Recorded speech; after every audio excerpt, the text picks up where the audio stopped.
속보, 경기 후 손흥민 인터뷰 역대급 파장. 우리도 X 같은데 어쩌겠어요. 중간중간 헛웃음과 공백이 손흥민의 인터뷰 뉘앙스. 심경에 대한 공감 폭발. 국가대표팀 주장 손흥민, 토트넘. 20년 만에 다시 만난 홍명보 감독에게 득점을 선물하지 못했다. 축구 국가대표팀은 5일 오후 8시 서울 월드컵 경기장에서 열린 2026 국제축구연맹 북중미 월드컵 아시아 지역 3차 예선 팔레스타인과의 1차전에서 0대0으로 비겼다. 지난 2014년 홍명보 감독이 이끌었던 브라질 월드컵 이후 10년 만에 다시 대표팀 지휘봉을 잡은 홍 감독과 손흥민의 재회였다. 당시 대표팀 막내로 그라운드를 누볐던 손흥민은 10년 사이 대표팀 기둥으로 성장했다. 이날 역시 손흥민의 활약이 기대됐으나 아쉽게도 공격 포인트를 올리지 못했다. 10시간이 넘는 장시간 비행에 다른 선수들과 호흡을 맞추기엔 짧은 훈련 시간이었지만 손흥민의 이름값에 비하면 아쉬운 경기력이었다. 손흥민은 이날 경기 초반부터 특유의 돌파력을 선보이며 그라운드를 누볐으나 뜻대로 경기가 풀리지 않았다. 전반 내내 단 한 번의 공격 기회도 잡지 못했던 손흥민은 후반 18분에서야 처음으로 슈팅을 기록했다. 후반 35분엔 팔레스타인 골키퍼와의 1대1 찬스도 살리지 못했다. 후반 42분 강한 슈팅은 옆골망을 흔들었다. 이날 경기는 홍명보 감독뿐만 아니라 손흥민 개인으로서도 특별했다. 지난 2010년 12월 시리아와의 친선 경기로 성인 대표팀 국가대표 유니폼을 입었던 손흥민은 이날까지 태극마크를 달고 총 128경기에 나섰다. 손흥민은 팔레스타인 출전과 함께 잉글랜드 프로축구 프리미어리그 토트넘의 선배이자 대표팀 선배인 이영표 127경기 은퇴를 넘어 한국 축구 A매치 최다 출전 단독 4위에 이름을 올렸다. 다만 이날 득점을 기록하지는 못하며 최다 골 기록에는 다가가지 못했다.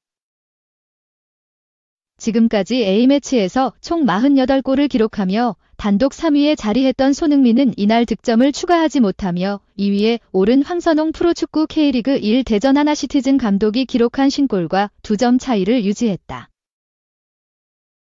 손흥민은 경기 후 중계방송사와의 인터뷰를 통해 많은 찬스가 있는데도 불구하고 골을 넣지 못하면서 기회를 날린 것 같아 아쉽다.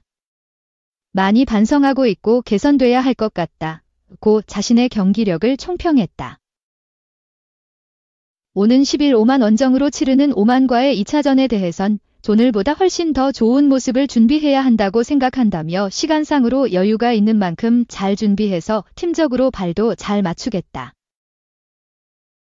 두 번째 경기는 꼭 승리하면 좋겠다고 답했다. 이날 경기장에선 부임 과정에서 잡음이 있었던 홍 감독을 향한 팬들의 야유가 나오기도 했다.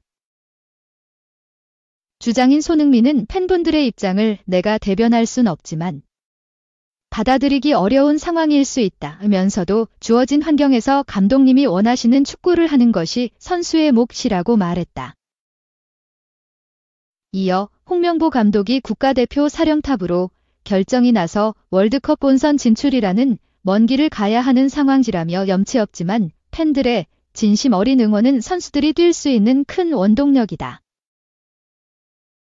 이 팀의 주장으로서 지금 상황을 조금 받아들여 주시고 앞으로 많은 응원과 사랑을 부탁드린다며 말을 마쳤다.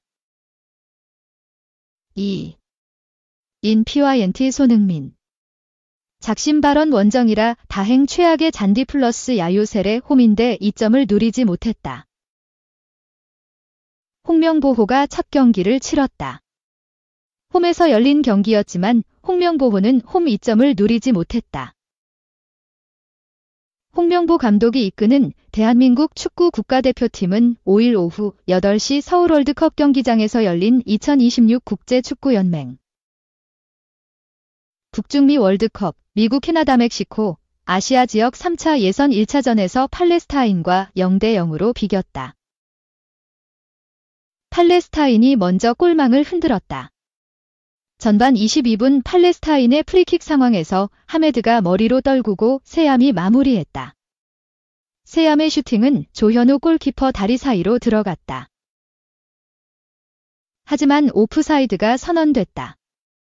한국도 팔레스타인의 골문을 두드렸지만 득점을 만들어내지 못하고 전반은 0대 0으로 끝났다. 후반은 한국의 흐름이었다. 한국이 계속해서 골문을 두드렸다. 후반 28분 페널티 박스 앞에서 한국이 프리킥을 얻었다. 이강인은 수비벽만 넘기는 슈팅을 시도했지만 골키퍼가 선방했다. 후반 42분에는 이강인의 패스를 받은 손흥민이 페널티 박스 안에서 골키퍼를 제치고 슈팅했지만 골대를 강타했다. 결국 경기는 0대 0으로 막을 내렸다. 보통 홈경기가 당연히 원정 경기보다 이점이 많다. 기후, 잔디, 시차 등 환경적인 부분도 적응하기 쉽다. 무엇보다 홈경기인 만큼 홈팬들이 많이 찾아오기 때문에 분위기 자체가 홈팀 입장에서 큰 도움이 된다. 하지만 홍명보호는 홈 이점을 제대로 누리지 못했다. 서울 월드컵 경기장의 잔디 수준은 최악이었다. 잔디에 대한 문제는 지속적으로 대두됐다. FC 서울은 서울 월드컵 경기장을 홈구장으로 사용하고 있다. 김기동 감독과 기성용은 잔디 상태를 비판하기도 했다. 누워서 침 뱉기지만 그만큼 잔디의 상태가 좋지 않다는 것이다. 이번 경기에서도 잔디 때문에 한국 선수들이 원하는 플레이를 제대로 하지 못했다. 패스가 올 때 공이 바운드되면서 오다 보니 선수들이 볼 터치를 많이 할 수밖에 없었다. 패스나 슈팅하기 직전 잔디 때문에 공이 떠올라 제대로 임팩트를 맞추지 못하는 경우도 있었다. 드리블할 때도 마찬가지였다. 공이 튀어올라 속도를 내면서 드리블하기 어려웠다. 경기 후 손흥민이 작심 발언을 남기기도 했다. 손흥민은 오만 원정을 앞두고 이제는 홈 경기도 쉽지 않은 것처럼 원정도 어려울 것이다. 한 가지 좋은 점은 원정 경기장의 잔디 컨디션이 좋다. 어떻게 보면 안타깝다고 생각하면서 한편으로는 다행이다. 우리의 기술적인 선수들이 많은데도 공을 컨트롤하는데 어려웠다. 드리블하는데도 어려운 선수들도 있었다. 그런 부분들이 홈 경기만큼은 개선됐으면 좋겠다라며 잔디 상태에 대해 일침을 가했다. 한국과 팔레스타인 모두 같은 잔디를 사용했기 때문에 변명이라는 주장도 있다.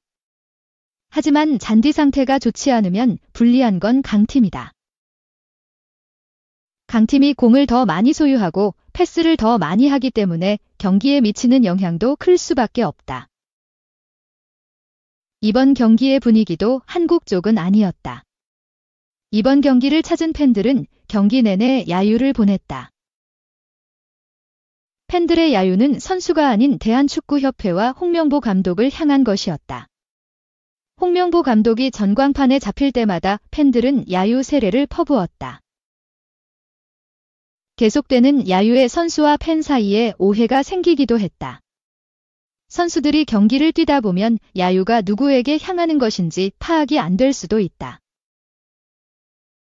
김민재는 경기 종료 후 팬들에게 다가가 야유를 자중해달라는 제스처를 취하기도 했다. 김민재는 선수들만 응원해주세요. 부탁드립니다 라고 이야기했다. 이후 김민재는 취재진과 인터뷰를 통해 다들 심각하게 생각하고 계시는 것 같은데 선수들을 응원을 했으면 좋겠다고 말씀을 드렸고 사실 저희가 시작부터 못하진 않았다.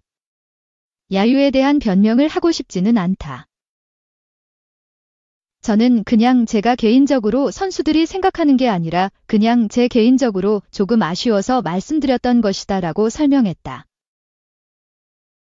홍명보호는 홈 이점 없이 0대 0에 그쳤다. 홍명보호가 홈에서 유리한 부분들을 누리지 못한 건 사실이다. 하지만 홈 이점을 떠나서 한국의 전력이 팔레스타인에 압도적이기 때문에 변명의 여지가 없는 결과다. 한국은 11일 오만 원정 경기를 치른다. 원정에선 어떤 경기력일지 주목된다. 3. 벤투는 잘만 썼던 김김황정 조합. 홍명보는 왜 못 쓰나? 최후방 수비 김영권, 울산 HD, 김민재, 바이에른 뮌헨. 그 앞을 보호하는 미드필더 황인범, 페예노르트, 정우영, 울산. 최근 몇 년간 한국 축구대표팀의 경기를 꾸준하게 봐온 축구팬이라면 무척이나 익숙한 대형이다. 특히 파울로 벤투 감독이 대표팀을 이끌던 시절. 김영권, 김민재, 황인범, 정우영으로 구성된 중앙 아래쪽 라인은 완성도가 아주 높다는 평가를 받았다. 2022년 카타르 월드컵 당시 네 선수는 조별리그 3경기에 모두 선발 출전했다. 이들이 이룬 대표팀 허리라인은 우루과이, 가나, 포르투갈 등 세계적인 축구 강국을 상대로도 전혀 뒤처지지 않았다. 황인범은 왕성한 활동량으로 공수를 넘나들며 공격의 시발점 역할을 해냈고, 정우영은 피지컬 좋은 홀딩 미드필더의 장점을 한껏 보여주며 대표팀 전체에 안정감을 더했다. 베테랑 왼발 센터백 김영권과 나폴리에서 역대급 시즌을 보내던 김민재의 수비 라인은 더할 나위 없었다. 그로부터 약 2년이 지난 2024년 9월 5일. 홍명보 감독이 10년 만에 대표팀의 지휘봉을 잡고 첫 경기를 치렀다.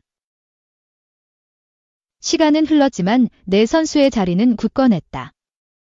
홍 감독은 이날 서울 월드컵 경기장에서 열린 2026 북중미 월드컵 아시아 3차 예선비조 1차전 팔레스타인전에 앞서 네 선수를 모두 선발 라인업에 포함했다. 대표팀 감독 선임 논란으로 갖가지 비판을 받고 있는 홍 감독은 반드시 경기에서 승리해 여론을 뒤집어야 했다. 그래서 어쩌면 익숙한 이 조합을 꺼내 들었을지도 모른다. 그러면서 자연스레 홍 감독의 라볼피아나 전술이 언급됐다. 이임생 축구협회 기술총괄이사가 홍 감독을 선임하며 홍명보식 라볼피아나를 극찬했기 때문이다.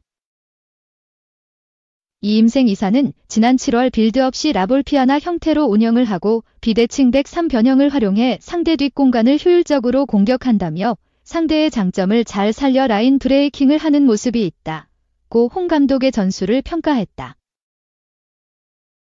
이 전술의 중심에 있는 선수들이 바로 김영권, 김민재, 황인범, 정우영이다. 빌드업 시 수비형 미드필더인 정우영 혹은 황인범이 김영권, 김민재 라인 사이로 내려가 공격진으로 볼을 운반하는 시작점이 돼야 하기 때문이다.